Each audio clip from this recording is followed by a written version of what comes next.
kerkraad, saam met hulle vroue, extended leadership, to all our students that are here this morning, our visitors, our first-time visitors. Goed om vir Emil hier saam met ons te hê. Hy vertrek weer terug Dubai toe in die week. I pray that the Lord will bless you and grant you favor. Amen. Aan Pa Opelt en Ma Opelt vanoggend in die huis, Pastor Henry en sy vrou.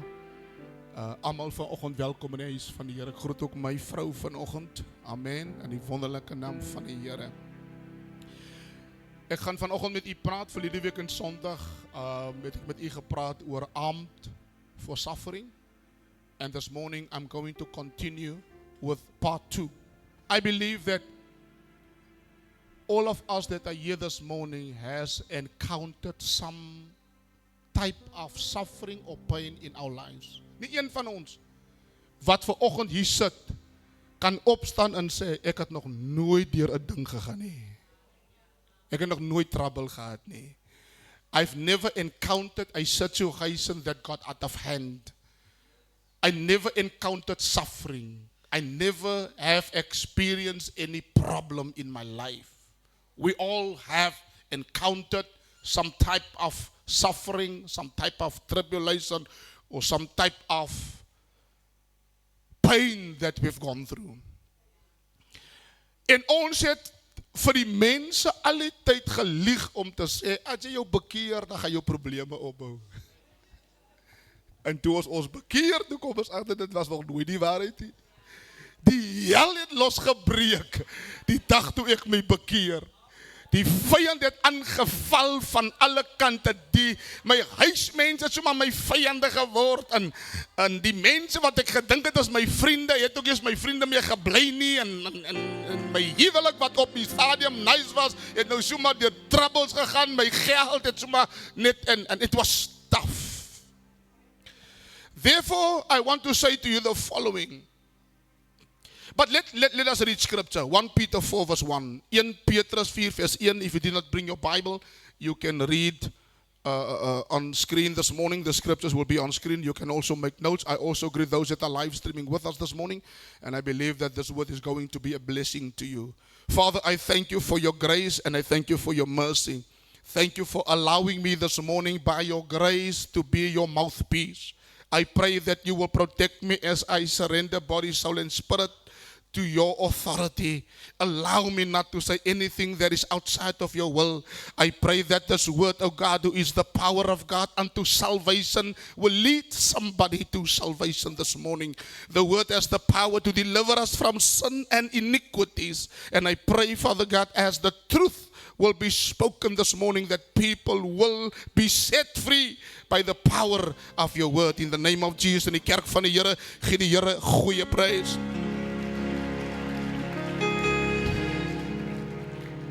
I believe that the word is going to help somebody this morning. Ek weet dit is so 'n bietjie warm, maar kom ons groom yourself vanmôre. Nee, ek is hier vir die woord. Amen. Ek gaan inneem. Amen. Want ons kan maar daar voor die TV sit en die series kyk en dan raak ons vaak en dan force ons onsself wakker. So force yourself. Amen. As iemand langs aan jou se oë toe maak, en ek hou nie van mense wat ingetoe sit nie. Jy moet ingetoe sit nie. Jy moet luister. Jy moet kyk vir my. Jy moenie daar sit, jy's ingetoe, jy kan in die slaap raak. Praise the Lord. Amen. In 1 Peter 4 verse 1 the Bible says, ek lees Afrikaans, omdat Christus dan vir ons na die vlees gelei het. Luister mooi. Moet julle ook wapen met dieselfde gedagte. Dat wie na die vlees gelei het, opgehou het met die sonde.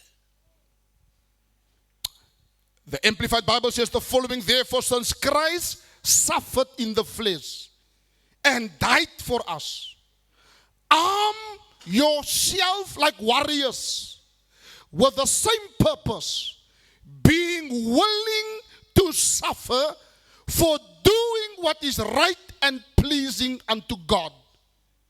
Because whoever has suffered in the flesh, being like-minded with Christ, is done with intentional sin and having stopped pleasing the world.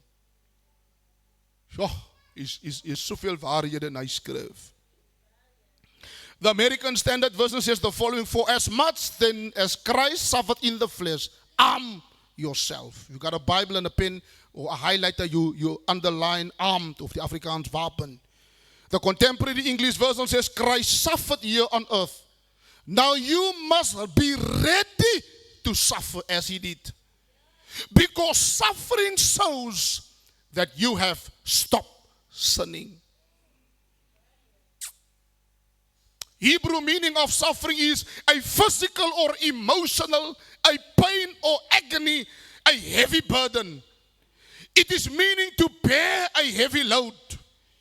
It means to be in a tight spot or in a tight space. It also means personal distress. Sometimes wanneer jy in 'n hoek gedruk word en jy jouself nie weet hoe gaan ek hier uitkom nie. Last week I made a statement and that I'm deeply concerned about the fact that so many churches are being made ready for blessings and prosperity and not ready for suffering and persecution. Die kerk van vandag word voorberei vir die Here gaan jou seën, die Here gaan jou huis gee, die Here gaan jou 'n kar gee en die Here gaan jou finansiëel deurkom. The church are ready for blessings but are not made ready for suffering. And therefore when we fall into suffering, we do not know how to behave when suffering comes. Therefore, run from churches where people only preach money and breakthrough and new seasons.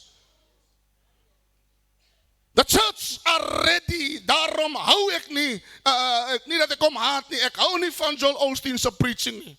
Live your best life now. Ek hou nie van hierdie preachers wat sê you must have your best life now. Luister, jou beste lewe is hierdie. Ons beste lewe is die dag wanneer ons met Christus verenig gaan word.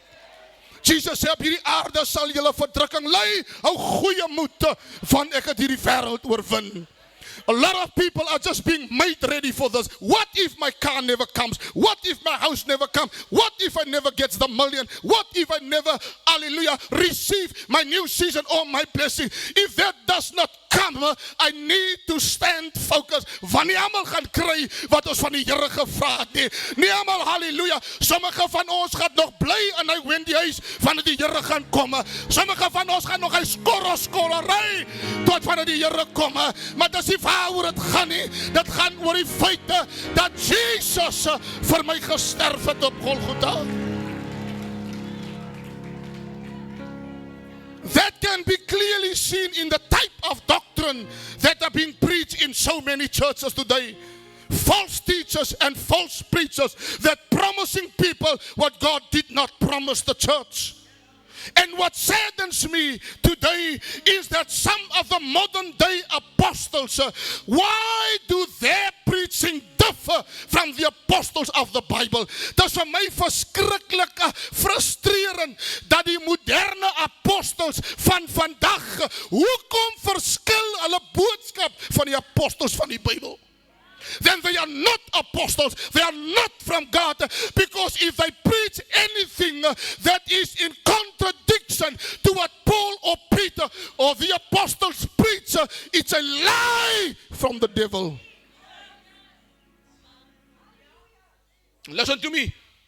As you read the Bible and you study the Bible, you will know that all the apostles of the Bible has lived out their calling by warning and preparing the church for suffering. Sê Paulus dan nie in skipbreek, in honger, in naaktheid, in al hierdie klomp goede. Hy sê maar was die Here getrou. Al hierdie goede het ek deurgemaak, but God stayed faithful. Last week I mentioned 3 things. Number 1, Christ has set us a perfect example in 1 Peter 2:21. Number 2, Christ will comfort me in my suffering in 1 Peter 3:14. That is 'n sure fact dat as ek deur die storm gaan, is ek nie alleen nie, want sy stok en sy staf die vertroos my. Hy lei my na waters van die russes. I have rest in my trouble. I have rest in my tribulation. Daarom verstaan ek gaan in die rus van die Here, want hy alleen is in beheer. He will lead me, guide me and protect me. It's a sure fact. Ek sal jou nie begewe en ek sal jou nie verlaat nie. Ga jy deur die water, ek is by jou. Dit sal jou nie oorstroom nie. Ga jy deur die vure, sal jou nie brand nie. Hy is nie 'n mens dat hy sal lieg nie. Hy sal nie 'n ding spreek en dit nie waar maak nie. He is with me. Therefore, my focus is not on my crisis. My focus is on Christ, my Redeemer. Die Bybel sê, die leidsman en die voleinder van my geloof. I'll rather look to him than to my crisis. Because the more I focus on my crisis, it becomes bigger. But the more I focus on Christ, he is bigger than my crisis. Suffering and persecution builds our faith. In 1 Peter 1:6, it builds your faith when you are in a crisis. It helps you build your faith. Trust where you cannot see, knowing ek weet hy kom nie, Here vir my deur, dan ere kom. As hy nie deur kom nie, daar prys ek kom, want hy is God en hy sal vir altyd God wees. Halleluja. Tot op die laaste minuut sal ek die Here vertrou.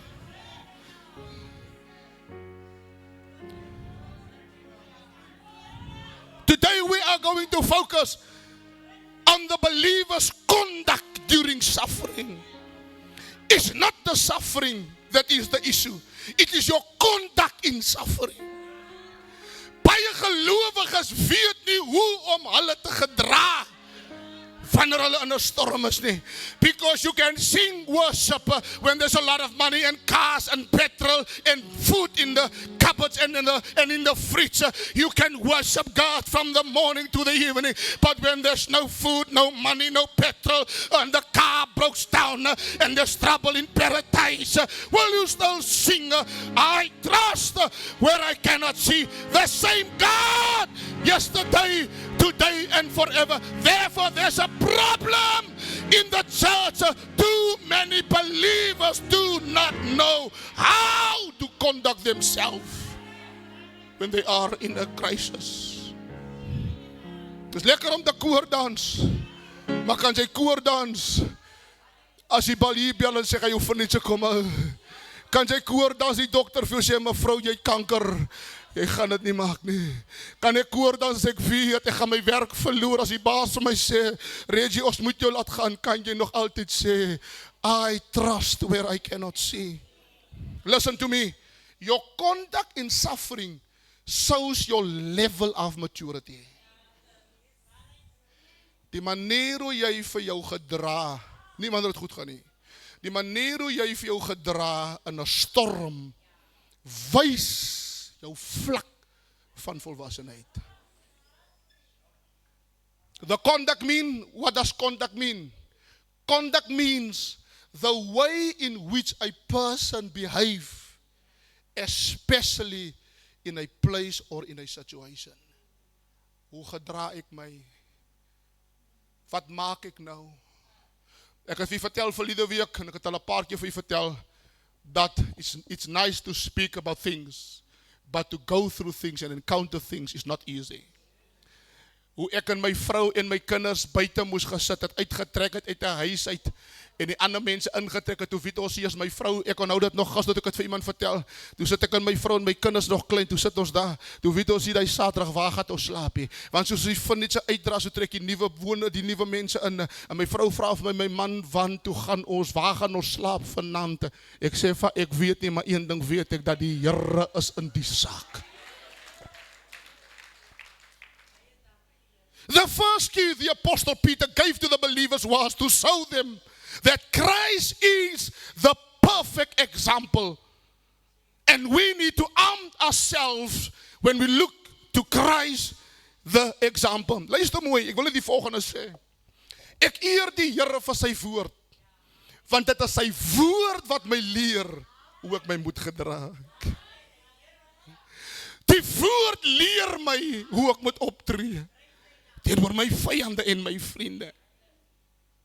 Peter gave them the perfect pattern, the perfect example, where he told them, as Christ has suffered, you need to suffer as well. Nou, ek help eendag 'n vrou, sy is nou al oorlede, 'n moeder, en sy was 'n dressmaker, and I helped her with a NPO, and one day when we spoke, and he said to me, Reggie, I want to tell you this. Before if I want to make a dress or something, I put the material on the table. And then I take the pattern. Then I put the pattern upon the material. And then I cut it. I cut the material on the size of the pattern. Christ, the perfect pattern. We, the material. When we come to repentance, He placed the perfect pattern upon our lives. And He's cutting us to His design. Hoe ons moet wees. And when you read the Bible, it's cutting you to the size. Snijd hy bitterheid uit. Snijd hy onvergewensgesindheid. Bring jou weer in lyn. And ye, the perfect pattern, we, the material, we need to allow God to cut us into His design. Therefore, the Bible declares, we are armed means to equip yourself with weapons. Peter used military terms. When Peter says arm yourself, he means in a military way to prepare yourself and equip yourselves in the military way. In the Greek, it means someone who carries weapons and who are equipped with an armor. Dus 'n kind van die Here moet altyd deur gewapen wees met die woord van die Here. Jy moet vol van die heerlikheid en die krag en die glorie van die Here wees. You must read the Bible, study the Bible, be full of word so that you can resist the devil and you can that they can onderskei wat is leuns en wat is die waarheid. I believe a child of God needs to be fully armed, always ready when the enemy attacks. The believer must be fully armed against the works of the enemy. Always ready. Kind van die Here, jy moenie vol sewende laan en jy's vol al die Indiese stories in Suidooster en al die klomp goed. En jy het niks woord in jou nie. Study the word. Be on God. The Hebrew means someone who are arrayed for battle as in a military context. Somebody who stands up and read the Bible and pray and worship and the knowledge of the word and the knowledge of God as your weapons against the work of the enemy. This means that first, every believer must have a good knowledge and an understanding of the way Christ conduct Himself in this earth in this time of suffering. Therefore, if you want to know how Jesus portrayed Himself, you need to study the Bible because you learn from Him. Wat het hy gedoen? Hoe het hy dit geoperate? And I can only know it through the study of the word that I can know the perfect example is Jesus. I need to follow Him. We must arm ourselves with the same forgiving spirit. Ek wil gou vinnig hier staan. We need to operate in a forgiving spirit. That when Christ was on the cross, He prayed, Father, forgive them, for they know not what they do. Maar hoekom sukkel ek en jy dan met vergifnis? Ons wil nie vergewe nie, maar ons wil ons hande oplig met 'n bid ons die Onse Vader wat gesê het vergewe ons skulde soos ons ook ons skuldenaars vergewe. And therefore it is utmost important that as we study the life of Christ, we must also adapt this forgiving spirit. Ek preek in die week by 'n roudiens. And after I've preached about forgiveness, roep 'n ou my een kant en hy sê vir my, Pastor, you have now preached about forgiveness. How can I forgive? And he mentioned the person's name. He says to me, it's hard for me to forgive. But he says to himself that he's a born-again believer. Ek sê vir hom, broer, kom ek sê gou vir jou, al het hy ook wat gemaak, ek moet vergewe nie vir hom nie, ek moet vergewe vir my. As iemand my leed aangedoen het, moet ek vergewe nie vir hom vir sy voordeel nie, ek moet vergewe vir my. Want as ek nie vergewe nie, dan is ek die gevangene. Ek is nog in die net.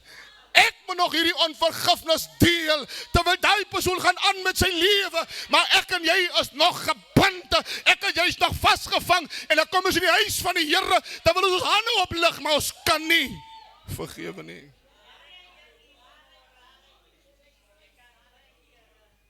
Jare terug, my seun Dylan, nou as 'n mens mos in die pastorie groot raak, as jy nie mos alles.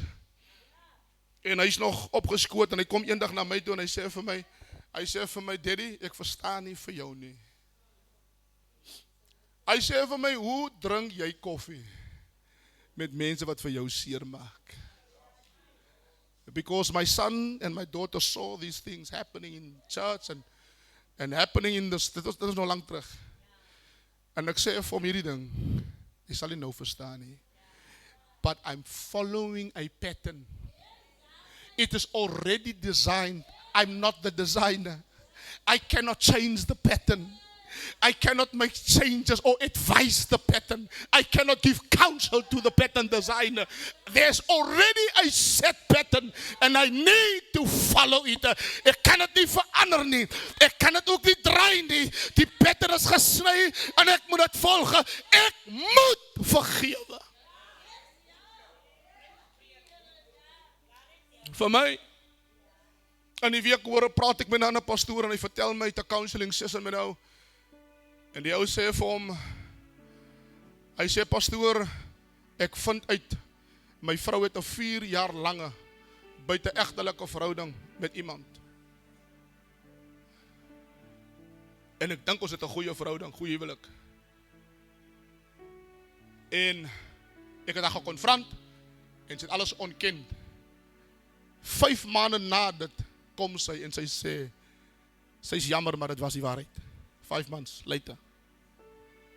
He says, how can I forgive?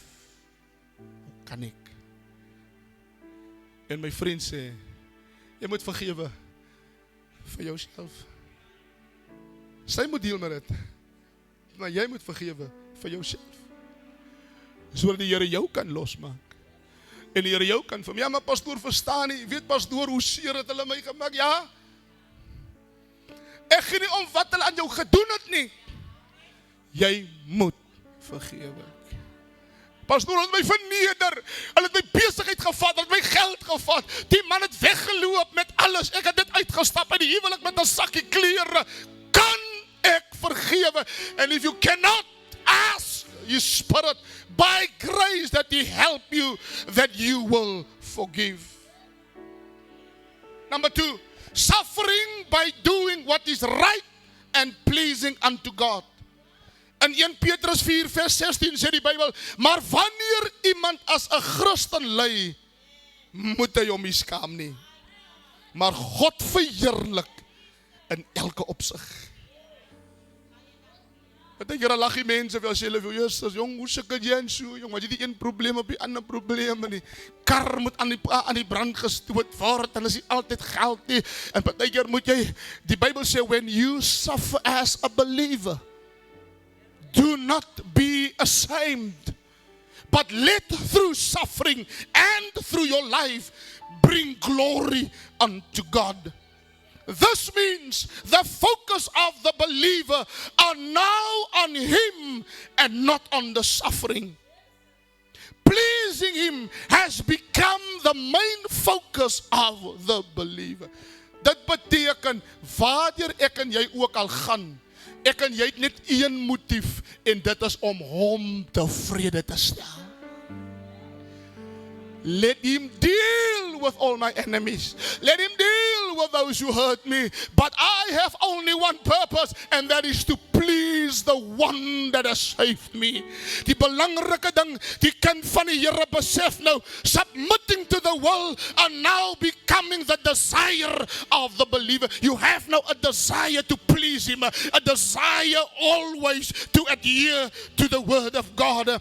And you have a desire as a believer to please God. When this happens, it is clear sign that the believer is now growing in becoming a mature believer. Ek glo, kinders van die Here wat kan vergewe en vryspreek, is 'n mate van jy het gegroei. Hy vrou kom maar by jou huis, Suster Lisbeth, en jy weet vir jou siel, die suster het my sleg behandel. En nou gee God vir jou die toets. En nou kom sy daar en dan sê sy vir jou, luister, ek het nie kraggeld nie. Jy het 'n keuse, jy kan sê goed so, of jy kan sê ek gaan vir jou uithelp. Because I have already dealt with this. Christ have begun a good work in me, and he have set me free from all these things. Therefore, one of the greatest challenges for pastors is, jy moet tog vir die Here vra om jou hart te bewaak bo alle dinge. Ek het 'n onderwyser gehad op laerskool, meneer Jeffers is oorlede. Hy het vir ons godsdiens gegee. Hy het altyd gespot, dan sê hy, Moses het gebid, Here, lei die volk uit Egipte land en versypel in die Rooi See. Because there's sometimes dat dink jy, ag Here, kan u tog maar nie deel met die dierbare nie. Kan u tog nie net asseblief, net met die koue hand van die dood ingryp, ek sal hom mooi begrawe, Here. But you need to guard your heart that you not live or lead the house with unforgiveness. Jy moet almal lief hê. Hulle wat aan jou praat en wegloop, dan kyk jy die broer in die dorpe en jy weet hy's lelik weg van die kerk af en dan groet hy vir jou, of wat jy sien, hy's daar in mokkels, of baie van julle het mos julle vroumense wat nie wil vergewe nie, het mos al die bakens gemis. Sy wil by Fossini ingegaan het, want jy lankal hy rok geaai, maar toe jy inkom daar by die deur toe, sien jy daar staan sy. Net omdat jy nie vergewe het nie, kan jy nie die rok gedra het by die saakie. En jy sal mooi gelyk het. Die arme man het ook eens geweet wat gaat aan die, hy word aan die hand geruk en sy kom ons loop. Want hy verstaan nie die besigheid nie. Armed with the same mind of Christ. Number 3, I'm nearly done. Paul the apostle described this in a way in Philippians 2 verse 5. Hy sê, want hierdie gesindheid moet in julle wees, wat ook in Christus Jesus was. Dit moet in ons wees. Die gesindheid van Jesus moet in my wees. It must be in me. Have the same mind of Christ. The contemporary English version says, think the same way that Christ taught. The Darby translation says, for let this mind be in you, which was also in Christ. Meaning, this is a call to adapt to the humility, the selflessness, and the servant heart attitude of Jesus. Daar's 'n ander duiwel wat in die kerk baie groot regeer, en dis hoogmoed en trotsheid in die hart van gelowiges. Jy dink jy's beter as ander mense. Jy dink, ag wat ek het 'n beter huis, ek het 'n grand car, halleluja, en jy's nou so die, en jy's nou so daai, of die ander duiwel wat ook opstaan in die kerk, en as 'n geweldige baklei in die kerk vandag oor titels, nee, I'm a bishop, oh no, I'm a senior bishop, nee, I am apostel, nee, ek is 'n groot apostel, halleluja, dat selfs die Pinkster charismatiese kerke het ook nou streek apostels. Ons lyk nou dieselfde soos die ou apostelkerk. The Pentecostal churches has also the archbishops. Ons lyk dieselfde soos die Anglican churches nou. Because ons het prideful in ons hart geword. Or is the humility that when Christ came, he did not push forward his title, he pushed forward the servant heart. Dat kan ek leer by Jesus. Hy kon gedoen het net wat hy wil, because he submitted himself under the will of God. En daarom, geliefdes, the humility and the servant heart of Jesus must be in us. Ek is hier om te dien. I'm here to serve. I'm here to pray for you. And I'm to be here to be a servant. Ons het groot kop geraak en hoogmoedig geraak. Dit gaan oor ons titels nou. Gaan oor, nee, ek is geordeinde apostel. Nee, ek is 'n geordeinde leraar en ek is geordeinde dit en ek is geordeinde dit. Listen to me. Daarbo gaan nie titels en amptes in nie. Ek sien nou gaan 'n paar manne vir die engel kwaad raak, abo.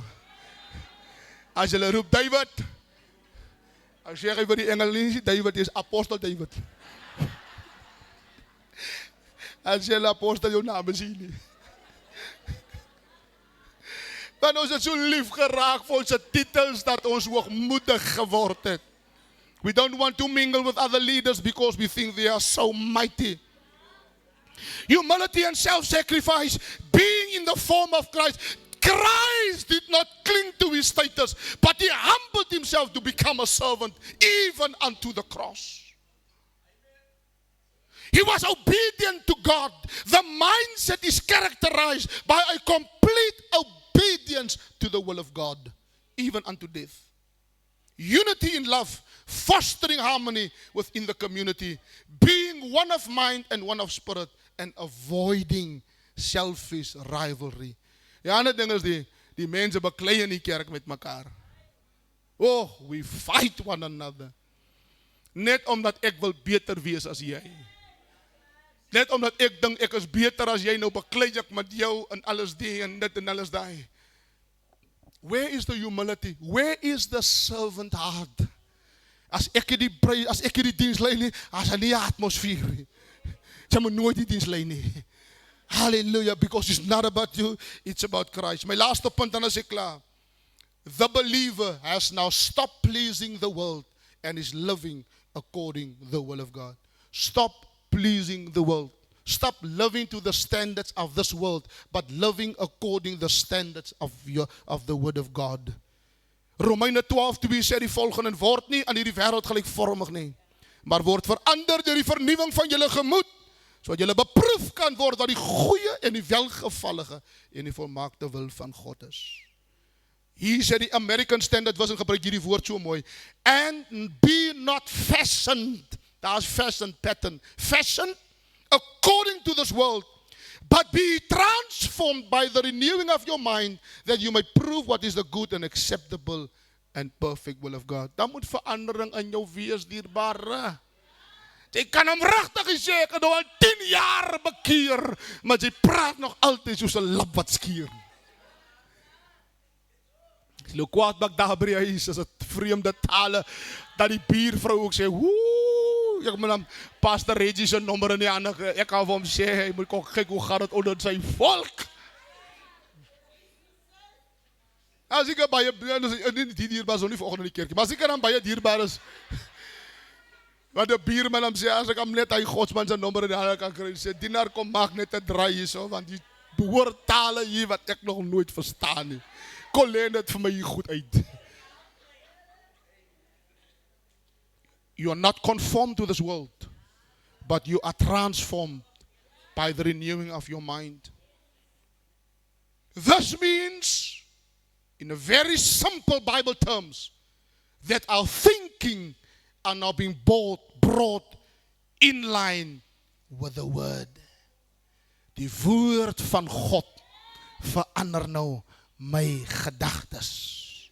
As soos 'n ou Pinksterman gebid het, en baie mense om nie verstaan nie, dat hy gesê, wanneer hy bid, dan sê hy, pastoor, ek sit die woord hier op my kop.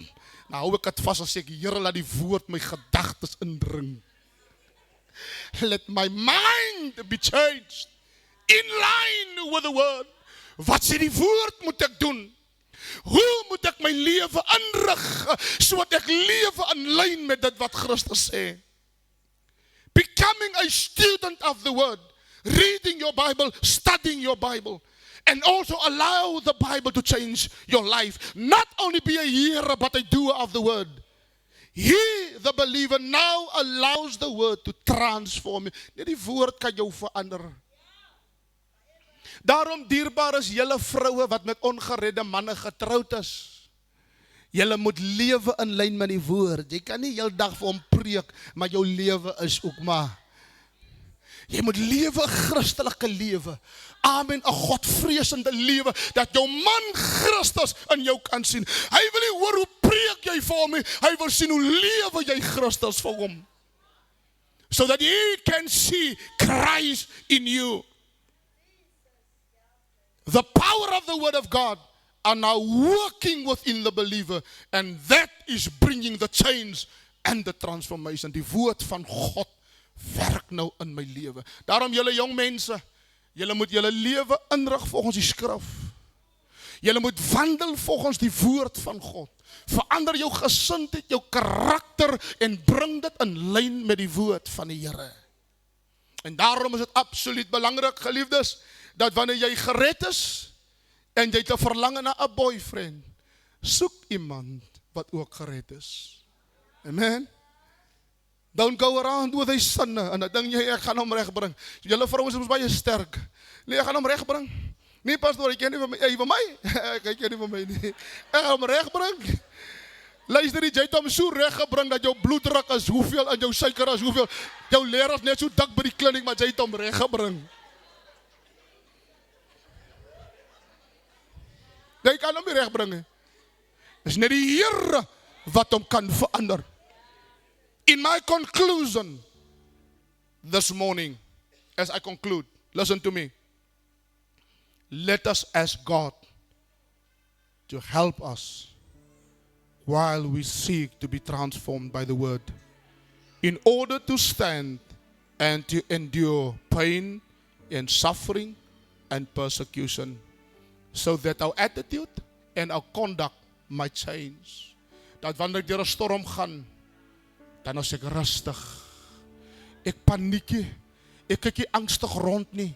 Ek weet in wie ek vertrou. Ek sit rustig. Ek weet in wie my hoop is. And while I'm going through my trouble, my eyes are fixed on the pattern. And the cry of my heart is, Lord, keep me in the shape of the pattern. Sodat die Here my mou, dat ek net sal sê, ek wil dit gedoen het, maar die pattern sê, keep me in the pattern.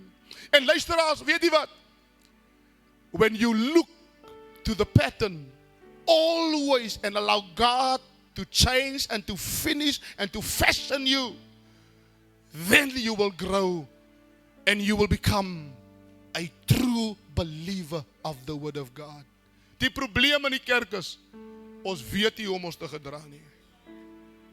Ons raak kwaad. Luister jong meisie, as die jong man vir jou afgesê het, of het jou gekil met iemand anders, en het jou WhatsApp gestuur, of jy het op Facebook gesien, hy saam met iemand anders, dan sê jy, thank God, dankie Here, het my gehelp, want ek het amper verlief geraak en getrou met 'n jakkals, wat gesê het, hy is lief vir my, maar hy is nie lief vir my nie. Jy moet hom lankal laat gaan het. As jy eers die vermoede kry, en hierdie mannetjie loop 2 rye spore, dan vra jy vir die Here, Here, wys met die jakkalse spore. Hy is so verlief, en sy optrek met die karres, butterflies, en As hy sy mond oopmaak en die goue tand as jy knieë lam en nee, wow. As jy daarin kom, as jy Here, wys my, is die jackals? Het die duiwel hom gedra of het die Here hom gestuur? Gaan die Here vir jou wys. My kind, pas op. Because you are listening and bringing your life in line with the word of God. Vanoggend moet die Here ons help. Ek en u, geliefdes, ek en u moet seker maak that when we go through things, read the Bible and put the pattern into my life. Read the Bible and put the pattern into my life. Read the Bible and put the pattern into my life so that I can become more and more like the word. Kom ons staan, kinders van die Here. Hallelujah. Oh Jesus. Oh Jesus. Mighty God, I praise you. Make it ever to. Kom ons lig ons hande en ons sing hierdie lied, Chase my heart, oh God. Verander my lewe, Here. Hernie my lewe. Verander my gedagtes, Here. Bring my in lyn met u woord.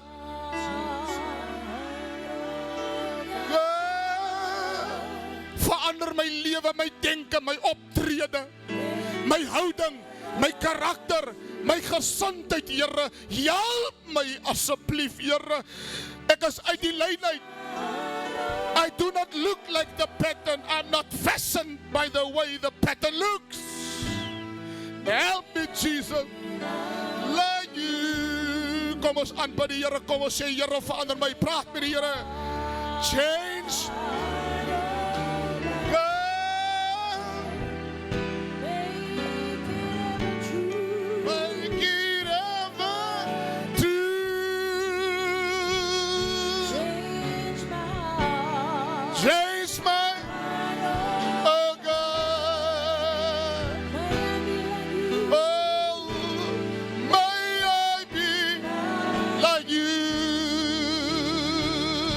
Thank you, Jesus. Change my heart, oh God. Verander my, Here. My gesindheid, my houding, my karakter, my optrede. Gee my vergifnis. Vernuwe my denke in die magtige naam van die Here.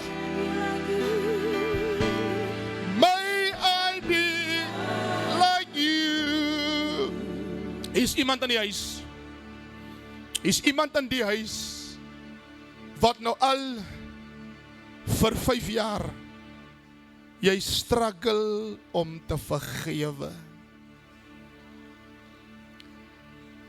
En jy probeer die hele tyd op jou eie krag. Op 'n stadium het dit goed gegaan. En jy het gedink jy het reg gekom. Maar dit was jou eie krag. Die Here sê vanmôre, gee dit oor vir my, my kind. I will help you. Because I'm with you. I have enough power to destroy that spirit of unforgiveness. Ek kan jou hart gesond maak. Ek kan jou denke vernuwe. En terwyl jy daar staan, ek gaan nie die vrou vorentoe te kom, and while you were standing there and praying, Father, in the name of Jesus, even if it is somebody that is watching this morning,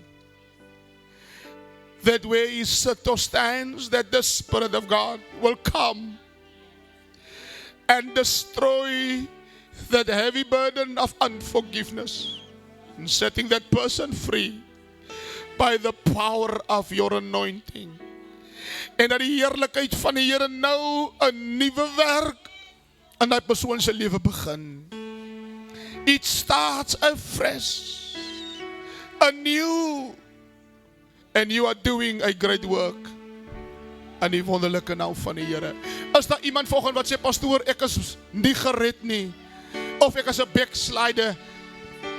wil u nie vanoggend met die Here vrede maak nie? Wil u nie kom en sê ek wil my vanoggend bekeer en wil my saak met God regmaak? Oh Jesus. As daar iemand vanoggend wat sê, Pastor bid vir my. Ek wil my hart vir die Here gee. Tuesday. Oh, come